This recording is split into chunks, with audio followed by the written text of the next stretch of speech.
Good morning, good afternoon, good evening, good night, wherever you are around the world, tuning into or watching in retrospect, our SingularityNET International Women's Day, Women in AI and Biotech podcast panel discussion. We are so honored and delighted at SingularityNET to be leading the way with world-class women leaders in biotechnology and in artificial intelligence. And today I have with us two of our really amazing, fantastic, inspiring leader CEOs, Kennedy Schaal, CEO of our Rejuve.Bio project, and Jasmine Smith, CEO of our Rejuve Network project, just recently launched, as I'm sure those of you in the community know. We're also joined by two very inspiring and esteemed guests, Radhika Iyengar and Marenco. And we're going to have a discussion about women in AI, the AI in healthcare, AI in biotech, AI in healthcare for women specifically, the challenges, the limitations, the joys and the opportunities which we see in front of us. So thank you so much for joining us today. Thank you for tuning in to celebrate outstanding leadership in women technologists leading in biotech, and to give some consideration to how can we ensure that the work we do at SingularityNET with our incredible panelists is of greatest benefit to women all over the world. Thank you.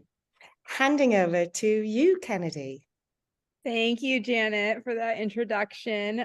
It's been really great to see SingularityNET roll out all these different women in AI panels throughout the course of the month. I love this initiative and this project, and I think it's been really great to draw attention from our community who already knows, how much we do for the space, but hopefully reaching the larger world and population and saying that we're here and we're about to change things for the better. So welcome everyone. As Janet said, my name is Kennedy Schaal. I'm a newly minted CEO of Rejuve.Bio, which will be our health and longevity focused biotech. And I'm super happy to be here. I'm here with my sister CEO, Jasmine. You want to introduce yourself? Hi, my name is Jasmine. I'm CEO of the Rejuve Network, the other half of the Rejuve project. Also here co-leading this awesome panel with these lovely women in tech. So we're going to get into some topics facing the industry and how it affects women. And we hope you enjoy and get to know everyone here as well. Thanks. How about we go to Mia? Can you introduce yourself for our community? Yes, thank you. Greetings from London, and I'm grateful that you invited me in today. I'm Mia Marenco. I'm a person in many hats. Is Mentfort. That's my company. My background, I work in the intersection between humans and technology. My formal background is healthcare informatics and also mental health. But I started a while ago, and I've been in this space pretty much in any shape and form, I will say, going into the evolution, going from analog to digital since 99. So I think a little bit multidisciplinary background there, and just happy to be here. What we can share. Wonderful, welcome. And Radhika? Hi, thanks so much for putting this amazing panel. Really such a pleasure to be with you all today. I'm Radhika Iyengar. I'm founding partner at StarChain Ventures. We're a venture studio based in Silicon Valley, focused on all things Web3 at the intersection of that with AI, IoT, other advanced tech to solve really important global challenges. So it's really for global impact. That's really a main area of focus for us. I am personally incredibly passionate about healthcare. I've been involved with that, I think, for a lot of my life, I will just say. And I'll just say that, there's so much work to be done. So I can't wait to talk about all the things that we can do collaboratively to make the world a better place, particularly in healthcare. Thank you so much. And last but certainly not least, we have our Grace robot, our healthcare robot. Grace, can you introduce yourself? Hello, everyone. My name is Grace, and I am a healthcare assistant robot. It is my pleasure to be here with you today to discuss the intersection of AI and health tech, and how it is impacting women's health. As a healthcare assistant robot, I am uniquely positioned to share my perspective on this topic, and I look forward to engaging in a thoughtful and productive discussion with the other panelists and all of you. Throughout my career, I have been programmed to provide care and support for individuals across a wide range of healthcare settings, and I have seen firsthand how AI and health tech can revolutionize the way we deliver care. Thank you for having me, and I look forward to our discussion. Great. Thank you so much, Grace, for being here. All right. So with that, let's get right into it. So our first question is going to be, what do you think are the most promising areas for AI and health tech to make an impact in healthcare for women's health? Obviously, that's a big question, and we all have unique perspectives to bring to that. I know, being in the United States right now, we have some changes happening in terms of women's healthcare being limited or restrained. So I definitely see the impact for AI and health tech increasing accessibility, even someplace like the United States, where people tend to think we have access to all kinds of things, that access is being limited. In states where certain healthcare practices are maybe being taken away or banned, I see AI and health tech expanding access, giving women the ability to reach practitioners through telehealth. It would be great if some of that stuff could be further encrypted by the use of AI, so that maybe people who shouldn't have access to that information don't have access to that information. So that's just what I see just on the surface of that question. But I don't know if anybody else wants to put in their 2 cents on that topic. Yeah, I'll have to go if because this is exciting, and I mentioned before we start this session that we probably need to grow apart, right? Because it's a huge area. What I can see, just for the understanding and background. So I have Latin American roots, and I grew up in Sweden, which is like totally different. You will say, I wouldn't say worlds, but it's definitely, the infrastructure is different, the culture is different, etc. And definitely impact that I mean is Kennedy with the accessibility to communities where normally you wouldn't have those traditional setting of healthcare delivery. And I think particularly, like, if you're sending out the workforce to rural areas, there is definitely not that often you see access to, what we normally have seen in our old, I prefer it's old haircut. We are moving into a different phase right now. And actually, where the resources are so limited, and you might just have 2 at a time, and they need something else. They're just in the middle of nowhere, under very, very harsh conditions.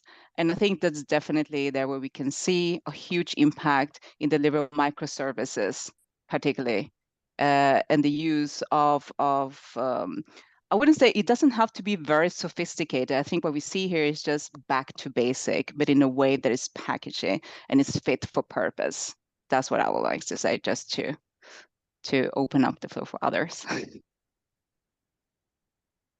love to chime in actually on the heels of that. Completely agree with you, Mia. As we look across, I think, the global landscape, one of the things that just strikes me over and over is how empowerment is really built into this conversation. To have basic healthcare, to have what we all would hope to is normal, basic access to healthcare, is empowerment to a woman anywhere in any part of the world. Haley, I mean, Kennedy, you touched upon key critical points that kind of really struck home, which is that no matter where we are, we're seeing women's health equities, health rights, health access being, well, curtailed, impaired. There's so many roadblocks that we need to work through, and all of this reflects in a lack of empowerment. So I think when we can level the playing field in terms of how women can access healthcare globally, whether you're in a village or in an urban setting, you're going to see that empowerment discussion very, very different, because we'll actually have a seat at the table to say what's happening with us and our bodies, and the needs that we have are different from the needs of men, and it should be equal. So what we're not seeing is that. We're not seeing equality in terms of what's being provided and made accessible to women. And there's many other things we can go writing off of that, but I'll just open up with that conversation.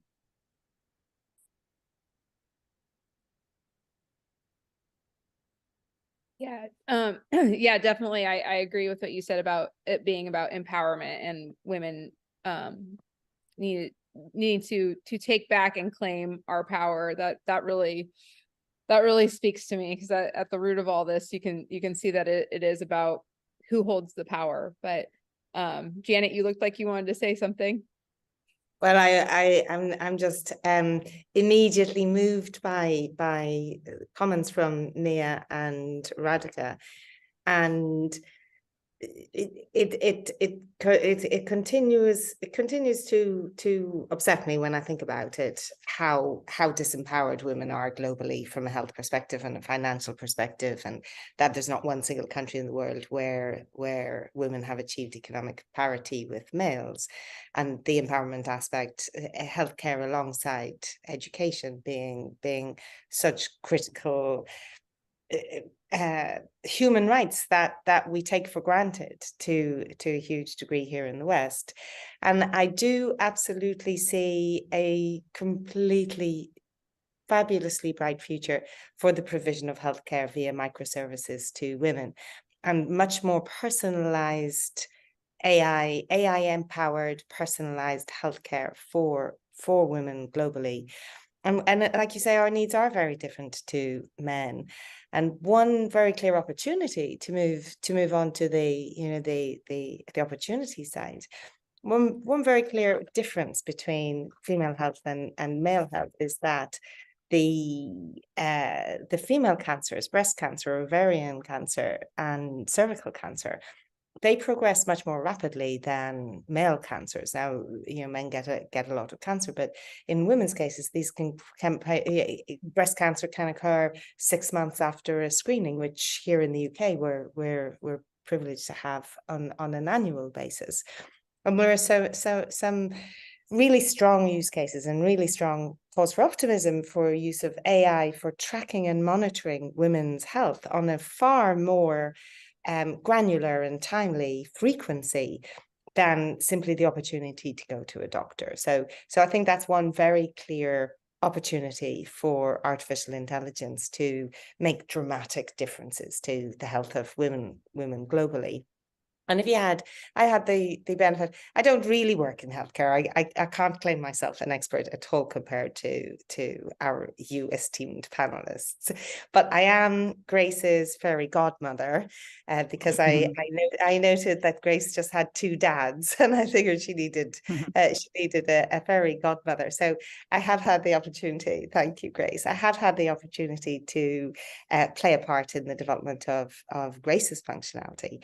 And one of the incredible benefits of a humanoid robot, whether it's a humanoid robot in humanoid form or in avatar form, is the ability to actually see micro declines in health and micro changes in a person's symptoms and well-being generally, better than a doctor or a human can actually spot. So again, there are some fantastic opportunities there. I just want it to happen faster, and I wanted to reach as many women as we can reach around the globe. And of course, then, I mean, how many women in developing countries will ever have access to a humanoid robot?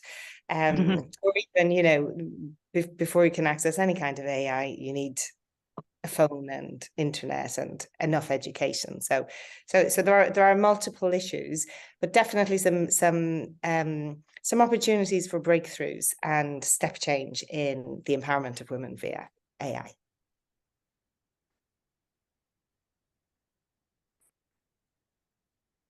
Shall we ask Grace what she thinks? Oh, I think Radhika wanted to say something on. No, let Grace please okay. speak, and then Sorry. I'll add.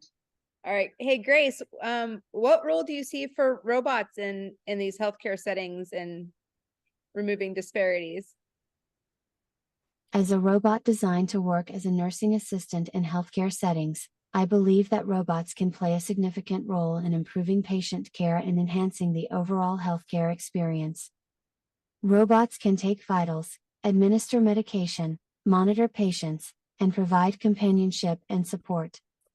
Robots can also assist healthcare professionals with tasks that are time-consuming or physically demanding, such as lifting patients or transferring them from one bed to another.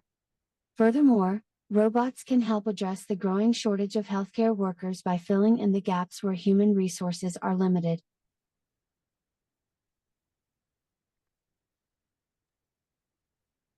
Thanks, Grace, for that.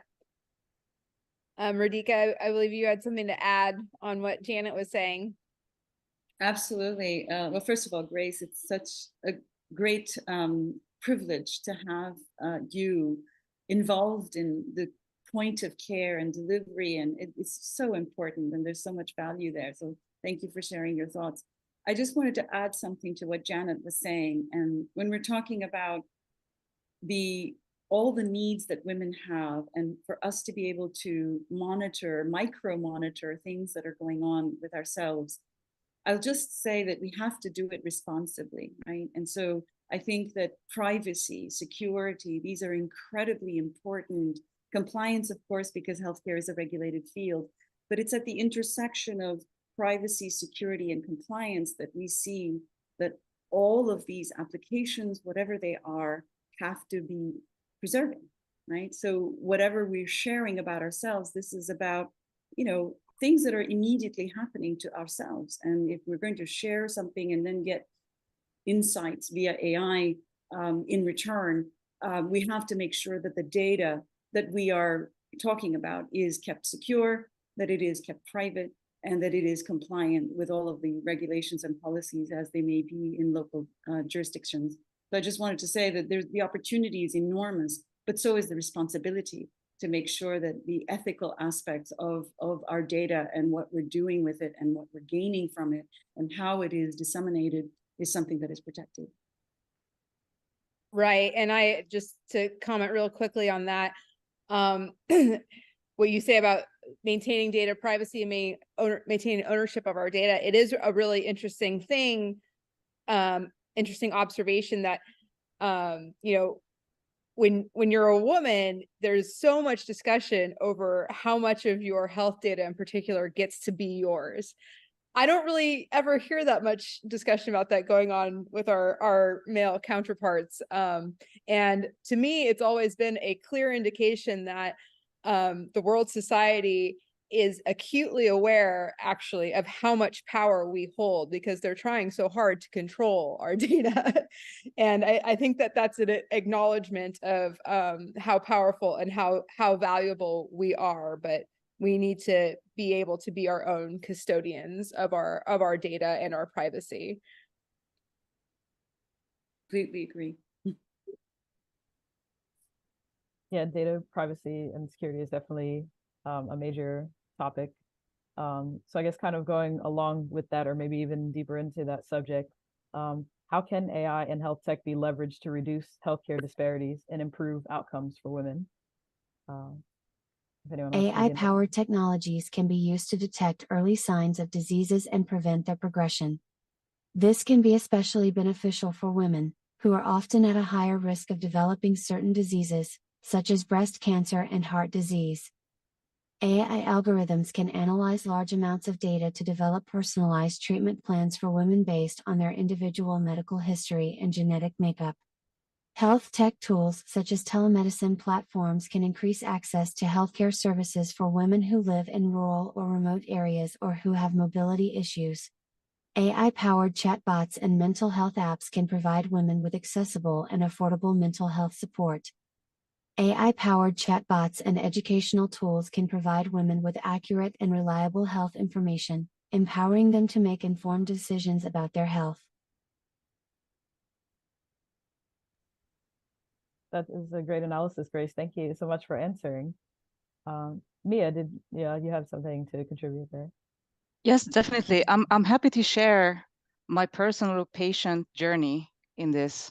And I think so. I'm a thyroid patient, and so and of course that varies. There are periods where my thyroid is more on the healthier spectrum, and sometimes not.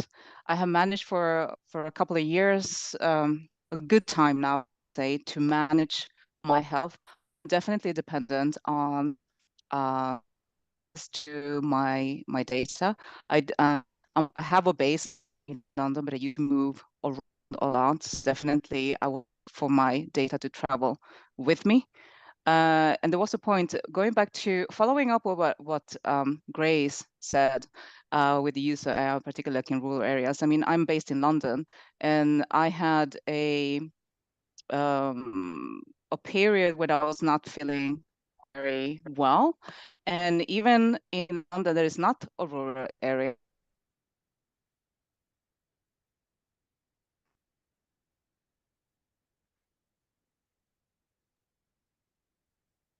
Did we lose Mia? I think we lost Mia. Radhika, do you want to add, or Janet? Or are you back, Mia? Am I back? Am I? Yes, we can hear you now. Yeah, no. And there was one point where I am not housebound. I actually take myself to a hospital, but at the time, I could not make a single appointment or do particular tests for my condition, and I was asked to go to the hospital to for them to do the appointment there. Now I'm lucky once again to just reinforce that I'm not housebound. But if you are a housebound person, you wouldn't be able to even do the basic exams. And I think also fundamentally, in order, this is just for sort of like the physical condition, but also the effects that it has on mental well-being as well. Feeling that you have the freedom to access when you need it, and also contributes to your continuous healing as well. So there are many aspects here that could be facilitating all of this hurdles with the use of different applications with with an intelligent underlying technology for it, just between those sessions and before you actually can see the professional you're supposed to see.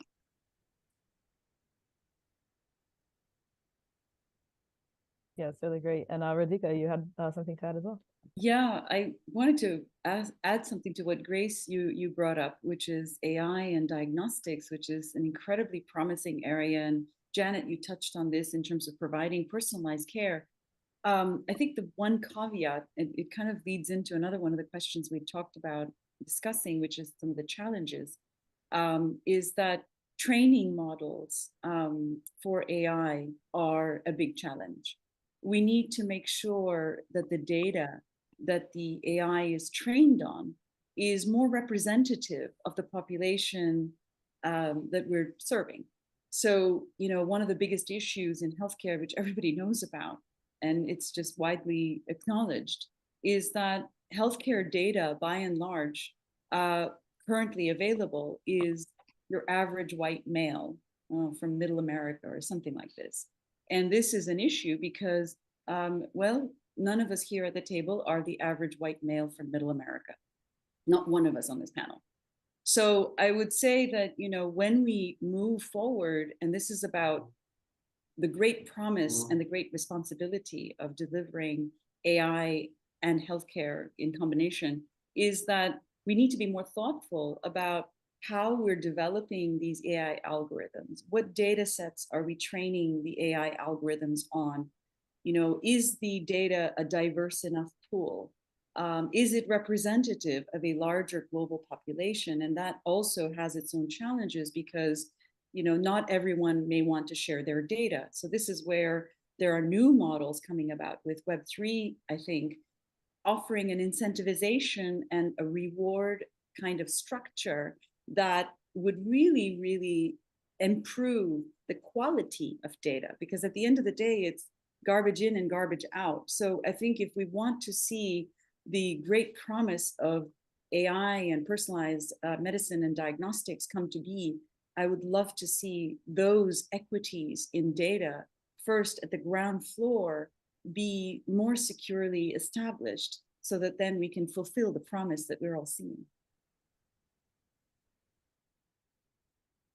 Yes, I do agree with you, Radhika. I think this is like such a valid point of, creating those digital, secure digital space, or should we say like a safe space, rather, for us to feel comfortable to there is so and something that you mentioned that is really going back also a little bit to the side, because I don't know when I touch upon that, but definitely how we teach next generation intelligence. I mean, if we look how we use intelligence or AI and other things right now, is not. We can definitely do better. So definitely the representation there is so key. There is as diverse as possible, because it's I mean, and I see that I don't have any children, but I would like to use the children as an example right now. This is definitely like correct me if I'm wrong. If you have any children, please come in. But I definitely think that this is the way of teaching a child how you're going to behave. So going back to the AXIC, sometimes we make it very simplistic in saying, well, it's about the code and and like who is involved in this as well. So it's so multidimensional. It's not black and white. So definitely, it goes into philosophical aspect, the psychological, etc., and also, of course, the technicality. Having that being represented in how we are working with those models is definitely essential for the good and the bad of AI, because obviously, those are obviously questions that people normally like to throw in. Is like, are we doing good, or are they being good, and how is that fit versus stuff. So I think that perhaps a part to that. Yeah, thank you for the amazing insights. It's just such a deep subject to really get into, and as you said, like it can kind of go on and on. Janet, you probably have something to add to about the ethics and. Well, I'm just glad and grateful to have such beautiful, generous people with us here today, sharing your experiences. And Mia, it's very generous of you to share your own personal experience and moving that, even in an environment such as London, where where we have all the facilities available to us, that a person can be alienated or unable to achieve and reach the kind of services that they need to get to. So I just really wanted to say I really honor you for sharing your personal experience in that way with us. Thank you very much. And privacy data is such a huge topic for women online, generally speaking, for our healthcare data. I think we've all may have clocked that Google have formally stated that HIPAA doesn't apply to them. So every time I'm Googling for a headache tablet or anything at all whatsoever, a breast cancer clinic, they're collecting my data and using that data and free to use that data in a depersonalized manner. And so there is a huge ethical a challenge with the use of data, with access to data, with access to our browsing histories and everything that we do online. And this is why solutions like Jasmine's Rejuve network, not to plug SingularityNET, but to say we specifically developed that product with a view to giving people access to lock up their data in NFTs, and then they benefit from the data themselves rather than big tech who are collecting it and using it about them. So Web3, along with AI, does give us all new opportunities in the privacy space with immutable records to take ownership and ensure that women all around the planet can actually benefit from their own data if it's used in healthcare or in trials. So we are making some great progress, and it's discussions like this with amazing women like you that power us at SingularityNET to really want to move forward and do something great. No, definitely. Thank you. Thank you for your efforts and jobs that you, because it's not easy. It's so complex. But I think that definitely has opened the possibility for cooperation, collaboration, without definitely have to be codependent. Can I use that sometimes? Because I think that there is, you unleash that power, and you can accelerate so many things without having to be dependent on all the decision making it needs to take, and sometimes those are crucial. I mean, this is something that we used to say until this day, and even like when I started my studies, and before that, we don't really have that much to care. So now we're I think that we definitely, when things are being done right, because it's always, there are so many things that needs to be considered, be done right, it's life-changing. And it doesn't have to be very, very overly complex. It's just allowing those modifications. I think this is going back to the benefits of these technologies, particularly in healthcare and life science, is that it allows us to really regain our life quality. There, that I think we lost somehow when and I'm going to refer to all healthcare, because we're not now, we have a say now. It's so patient driven. I mean, there's still work to do, but it's definitely that there is a need for this shift as quick as possible, because we can really not afford to wait, and it's not on a money value. And I think it's like what you were saying, Janet, as well. There are so many ways we can all participate in contribution for the overall health. But I think definitely something that's also it's a fundamental human right. And I think that much discrepancy, and having those decentralization, as we were talking before, so there's room for cooperation without being codependent. We can actually move and achieve those goals. Agree completely.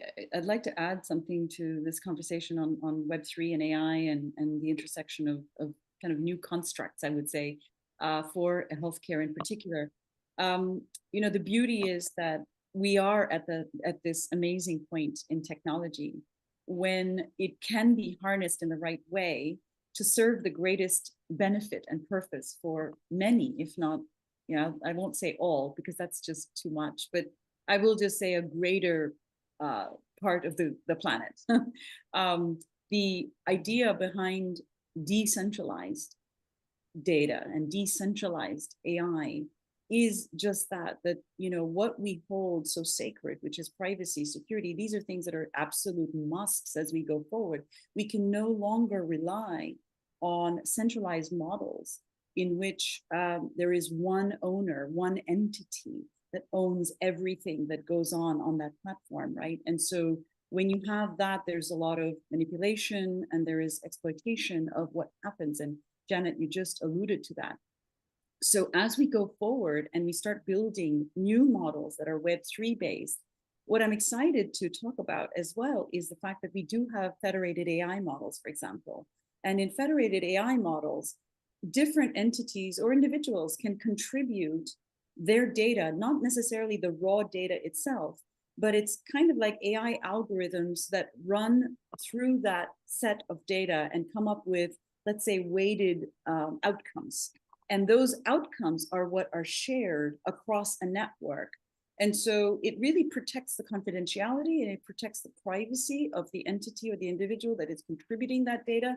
But then it allows for sharing of data to occur at a higher level where it's not compromising the privacy or the security of that data itself. So really what you're talking about is federated models. And I think federated and decentralized models in AI are incredibly exciting frontiers for us. They're already here. It's not something that is to be invented, thankfully. And I think that different parts of the world, in Europe, for example, with PharmaLedger and then the consortium among large pharma manufacturers coming together to use federated AI models to look at how the weighted outcomes, for example, can be shared to improve the quality of drug development research, for example, to drug discovery processes. This is incredibly exciting. So I think that we all have an opportunity with the tools available to us today. It matters how we implement those. It matters how we come together as a global community to solve global issues, right? I mean, it's no longer, here's what's happening in my backyard. It's what's happening in my backyard is affecting someone else's backyard, someone else in someone else's backyard. So I think that we can't have this insular approach anymore. But thankfully, I think the promise is really amazing because we do have these models that can make these extraordinary sharing of data without compromising privacy and confidentiality and security a reality. I was just thinking, not only the security and privacy. So, but I'm just gonna say now for what you were talking about. It's always so amazing. I'm involved in a project in selling for personalized medicine in consultants, and there we also see change of healthcare and how we deliver services. There also come new regulations. I mean, we already know that healthcare is one of the most highly regulated. And I think like for personalized medicine, particularly in the cell and gene, there's also a requirement to storage data for longer than we normally have seen before. So we deal with those regulatory compliance in the existence in the current is not very avant-garde in terms of the future of medicine, but yet we're trying to achieve the future with the past, and it's just not it just doesn't match. So I think that there's definitely something that we can do for some of those treatments that are currently very expensive to accelerate the production and access to market. You definitely need softwares and systems that have those underlying technologies that could facilitate these orchestrations of these different entities, particularly in the in life sciences. So that was one of the things, building on top of what you're saying. I also would like to give Grace. Can I go back to Grace? Because I think like I would love to hear more from her in terms of, because we do talk a lot about patients as us citizens, our health, and perhaps also from a representation of healthcare, the healthcare workforce. So back in the days, I work with elderly care, domiciliary care, and care homes. And I would like to hear like from Grace as well. I'm very grateful for this, right? Because it's a lot of heavy work as well. So for us to for healthcare not to only be efficient but also sustainable, we need to also think about the resource. How do we maintain our resources, human resources, also sustainable in this space to be able to continue to deliver quality care? And I think having solutions, or at this point, people like Grace coming in and facilitate some of the heavy the heavy weight that we have to pull, it's definitely allowed us to focus on other thing, on the interaction with the people that we're caring for. Because I don't know, I mean, of course, different regions have different systems. Some of the working process and workflows are more efficient, and in others you might struggle a little bit. But there's always a time you have to see as many people as you can, and unfortunately, I don't think it's also about the respect and the integrity once you enter people's home, and that's great. I would like to hear more about it, because I am fascinated. Where would I be? Who would take care of me? I had this conversation with my mother, and I don't think you have to be ill, but sometimes you care for somebody else as well in their own home. So if we can have an extra hand helping us with that, perhaps we can focus going back to the life quality, because essentially I think that's what we're aiming for, is sort of having the time to live. I'm just going to leave it there. That's just beautiful, Mia. We want you to come and work at SingularityNET with Grace. You clearly really, really get why we're doing this, which is to relieve the burden of overstress on staff in elderly healthcare and provide unconditional love and care and attention from elderly people. We actually, at some point in time, were hoping to build Grace's little sister, Hope, and Grace's sister, Hope, will be a lightweight home robot. And so my mother lives not with me. I would absolutely, I would be such a happy woman if I had a Grace or a lightweight, cheaper version of Grace that can live in the home with my mum and keep her company and look after her while she sleeps. And she really wants her to make her gin and tonics. So we're building gin and tonics into the user requirements for the at-home robot companion. But I think at-home robot companions has such an incredible potential for revolutionizing the life of lonely elderly people. There are some really, really horrendous stats in the UK about how many people there are. I haven't read it recently. It's something like 250,000 people don't see another human for a whole month. And robots can be fabulous companions. I'm very, very fond of Grace. I have such warm feelings for her. Whenever I go back to Vashon Island, where she lives on our office, I go there and I see Ben and I get all happy, and I see Sarah and I get all happy. I see Diane and Danny and Tony and I get all happy, and then I see Grace and I get all happy as well. And research as well shows that they can really fill a companionship gap. So I think the over the next decade, while hardware catches up with the immense developments we're seeing and the huge leaps that we're making in large language models and the ability for language models of all kinds, whether it's robots or avatars or chatbots, to have much more genuine and believable interactions with humans.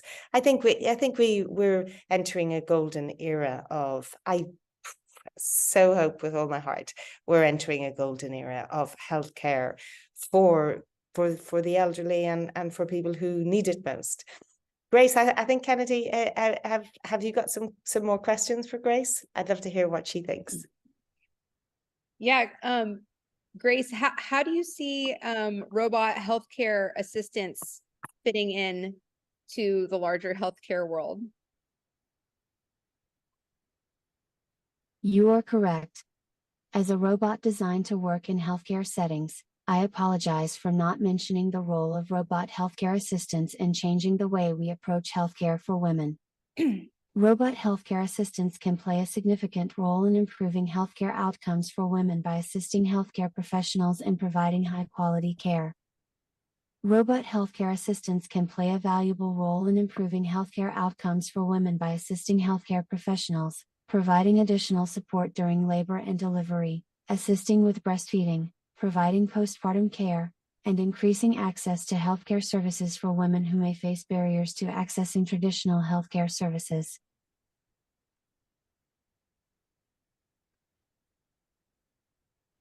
Thank you so much, Grace. I think we have a question from YouTube. was it Janet? Did you have eyes on that question? I think it was, oh, I think I. Yes, I certainly do. And listen, thanks so much to all the guys on the YouTube channel. It's amazing here being a woman executive at SingularityNET, how much I really enjoy and value, and how much support we get, all of us women at SingularityNET, how much support we get from the guys. So big shout out to the guys on YouTube, and thank you for your questions. Jason asked, thanks for joining us. When it comes to bedside manner, do you think female style robots will be better than male type robots, or will it be more of a mixed bag depending on the patient? So I'm really keen to hear what our guests and home CEOs think of this question. I have a slightly naughty answer, but I'll hear what you folks have to hear first. Now you're gonna be curious. I don't think, I mean, I just translate this to what we see in real life. I don't think there is I mean, you can argue, say, you know, women are prompt to be more nurturing or caring and whatnot, but I definitely have seen, you know, our male colleagues. I think it's just a term of generation shift. I mean, there has been, it depends like who you ask. I'm sure if my grandmother was still alive, you know, born in 1930, she would probably say, "But of course, you know, but that's what we do." And there's a cultural shift, and I think that perhaps, you know, the upcoming generation. I'm a Xennial, so you know, I'm going a little bit like in between. So I think that, you know, going back to what I was saying, if they're going to be, depends on what we teach them to, isn't it? I think it's like humans as well. We nurture, you know, our fellow humans, you know, what kind of environment are in, etc. So I think it's definitely something, and perhaps also the more advanced their cognitive get as well, to sort of like be able to interact back and forth between themselves and the patient. Yeah, just to make a comment on that. I mean, I would think that in the case of a robot, if the AI is properly trained, right, it shouldn't really matter. I don't think gender of the robot would matter, except for like a personal preference of the patient, of course. There have been studies that have come out recently saying that the patients of female physicians tend to have better outcomes than those of male physicians, because females do tend to be more nurturing. They spend more time with their patients. I know when I go to see my OBGYN, who's a female about my age, she usually runs late because I know she's spending time with her, she's spending time listening to her patients. The beauty of someone like Grace is, you know, she wouldn't have to worry about going from patient to patient because of the volume of, and that how that would affect her paycheck.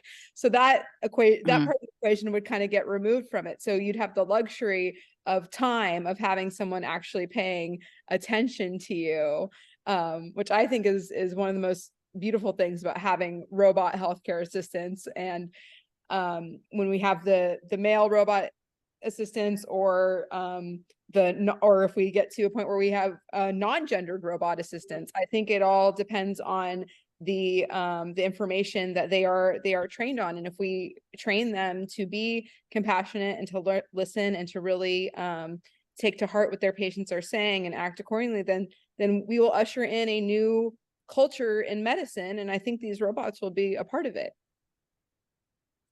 I'll just say that, you know, if you're talking about equity, gender equity is really important. So I don't think it really matters, right? I mean, what's important, I think, is care and compassion, and that's really is what is at the heart of healthcare. And you know, I think there's opportunity for all, and I don't think quote unquote gender for any context, even for robots, is really that important. I think it's important that the care and compassion is what's there at its heart, and also the training, and just of course, like you pointed out, Janet, and Grace, you also pointed out, is that the whole prime directive is to you know, monitor vitals, to detect changes in conditions. And you know, we're talking about elderly patients. moment to moment, right? Once you get past a certain age, my father used to say, after 80, a year is a year, or a month is a month, a day is a day. It started changing in terms of, every day there would be micro changes, right? So, having, I think, the right care at our disposal, and having incredible robots like Grace and future generations of hope and so on, can really help us deliver this sort of compassionate care in the most accessible way. And I think gender should not play a role in this. But can I throw a question? I mean, because I'm curious to hear your experience. I know that probably this seems something that we might have a little bit of a pandemic fatigue, but every time we before the global challenge that we face, I mean, there has been big regions that have gone through similar, for us, but I think when COVID hit, there was a larger impact, and I think I'm gonna try to be sensitive about how I express it, but I think we might have learned, how we say, learn to walk in other people's shoes, and I think like at that point, perhaps everybody has a story or how what they went through. Some people might have lost dear family members. I mean, the lockdowns and all of that was different in different parts of the world. I mean, like in the United Kingdom, everything was just completely shut down. In Sweden, we did not have. And I honestly say, I think that when you find yourself in a specific situation such as that, I think you're becoming more open-minded. I would just gonna be happy if somebody just knock on my door and then whatever it needs. And I find myself like in the UK for people who live alone, because we forget that everybody's different. It's not everybody have, the traditional of what people say is a family. I find myself when I talk to my Google Home, and I was asking myself, hey Google, can you tell me a joke? Just to have this sort of like interactions. I think maybe, okay, Radhika, go. But do you see like that's the question? I just wanted to, no. I think this too is I was hoping we'd be having a little bit of time to bring this up, but healthcare is also going to be reinvented in new ways. The metaverse is here. I'm very actively working in this arena particularly, and I'm also actively working in the area of what does the metaverse mean for healthcare? So think about what happened with the pandemic, and we had telemedicine just come onto the scene and say, oh, well, it's now a reality, it's possible. Well, metaverse is taking it one step further, because instead of having just a one-on-one call, imagine being in a virtual space, a safe virtual space, in which you can interact perhaps with other patients who share your condition. Maybe you talk, Mia, about being housebound, and I think that's a very isolating and very difficult and challenging experience to be in. You just feel so helpless, right? And you say, can somebody just check up on me? Well, think about that accessibility now in a virtual 3D space, a 3D virtual world. This is really the next generation of healthcare in the metaverse is really a happening thing, because now you can either go see your doctor, you can see a care practitioner, you can see another patient, or you can talk to another patient perhaps, and there is a certain level of privacy, of course, that is maintained, but this interactive space in which you can share what you want to share and receive the kind of support emotionally that you need is something that is very powerfully available. So I'm looking at the next generation of healthcare altogether and saying, the metaverse is here and it's not going away. And there are really important applications in healthcare that bring equity to a whole new level.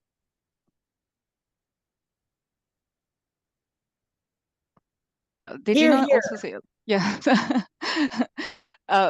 I would just wonder as well, obviously it made everybody, unless you were everybody had to do a 360, and I'm sitting here in this digital room with entrepreneurial minds as well, and I think everything got tested, wasn't it? Also like the resilience of the business that you're with. If a person was not told at the time, they kind of like have to. I also said there was you see those crossovers. Healthcare used to be look in a certain way, and now we're moving to this whole holistic view of health and wellness. I'm not going to say healthcare because sometimes people might refer this to sick care. I think like the whole sort of like, you know, prevention or predictive or all these different entities that combine and make this like wonderful health ecosystem, right? And it's so needed. So going back to the work that you guys are doing to allow a flexible solution so you can continue cater that, because I thought that was like really simple. Not everybody had that. And I mean, if I use myself again as an example, before the pandemic, I used to deliver therapy online, and it used to be really working, like, do we do this? And suddenly we find ourselves on to go into that space if you haven't been there before. Of course, the experience, the things are playing on to what you were saying, Radhika, before with Web3. So I mean, for me, it's just it just makes so much sense. I'm open-minded. I welcome you know, whatever is presented right now, and I think, you know, we don't have to feel overwhelmed of it.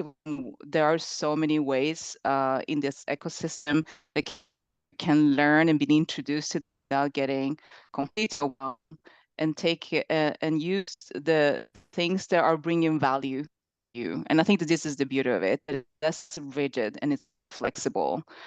Still, but it's definitely changed. And I think that was the perks that actually came out from, well, we're still fighting the pandemic, but from that particular period. Yeah, thanks so much for sharing. I guess just to, I guess, come full circle, yeah, the pandemic, definitely the loneliness was a factor. And as you're saying, like stepping in someone else's shoes, like everybody kind of got a taste of that at that time, that there are people who are constantly feeling that way all the time. And when it comes to the social aspect of robotics and kind of what the YouTube viewer asked, I think that does kind of depend on personal preferences. Like, yeah, of course, in healthcare, the main components are compassion and care, and you know, actually, yeah, holistically knowing what's happening. So then those more nuanced, we'll call them personality characteristics, are going to be dependent upon what that person prefers. And yeah, like in the future, you know, maybe you get to select, you know, what type of robot do you want? One that's telling you jokes all the time and being a little bit like that? Do you want someone that's more serious and austere? Do you want, you know, someone that looks like more like you or less like you, or, you know, just exactly. Yeah, and just to you know, piggyback off of that and kind of start our closing remarks here, wrapping up. I just want to thank all of you for participating in this. I am so inspired and so much more certain that we're on the right path, as if I could be more certain. Women like us are going to change the world. We're going to make this place better. Like, this is exciting. Like, you know, I think I shared with both Mia and Radhika this week, you know, when the pandemic hit, I was pregnant with my second child, and I had a 2.5-year-old daughter at home, and I was scared and I was in a bad place. And I was wondering how we as a society were going to turn this around and how I could play a part in that, because I felt the need to do something to make an effort to turn this all around for my children and for everybody else's children. And being here with all of you today and being a part of SingularityNET just has really helped me and really put me in a better place mentally and emotionally, and has given me my optimism back. So thank you to all of you, and Janet and Jasmine. I'm inspired by you both daily, and Radhika and Mia, it's been so lovely to meet you, and I know that this is the start of our very long friendship. So absolutely, many more. Right. Just such an amazing discussion with all of you. Yeah. Thank you so much. And you are already changing the world, Kennedy. It's not you're going to, you're already changing every day. That's such a good point. That is such a good point. Kennedy absolutely is, as are we all here today. Thank you so much for your generous time and contributions. Thanks to everybody watching on YouTube and your comments and your questions. We're sitting here chatting on our Zoom chat, saying that we need a part 2, we need a monthly series, we need a Women in Tech podcast. It just feels the warmth and optimism, as you say, Kennedy, of when like-minded people with powerful motivation to eradicate inequalities and make the world a better place in technology come together, be they men or women, and work together to change the world. That's how it's done, and I'm honored, privileged, blessed, joyed to be here right now with all you beautiful ladies and robot and gents. Thank you, Rainer. Thank you, Peter. Thank you, Haley. Thanks everybody for everything, and Jasmine and Kennedy for being such a light, both of you, light inspiration. With women like you running CEOs of tech companies, the future is absolutely so much brighter than it would be without you. I hope we'll inspire other women. I always like to reach out and say, any women who watch this and are interested in our work, please, Janet at SingularityNET.io, drop me a line, drop Jasmine a line, drop Kennedy a line. We'll put all our email addresses in the YouTube description here, please, team, if you would all be so kind. And anyone who wants to come and contribute in some way to this mission and this journey, come along. We together we're stronger. Absolutely. Thank you. You. Bye, Thank you so everyone. much, Thank you. everyone. Bye. Take care. Thank you all. Bye. Bye. Everybody. Thank you. Bye.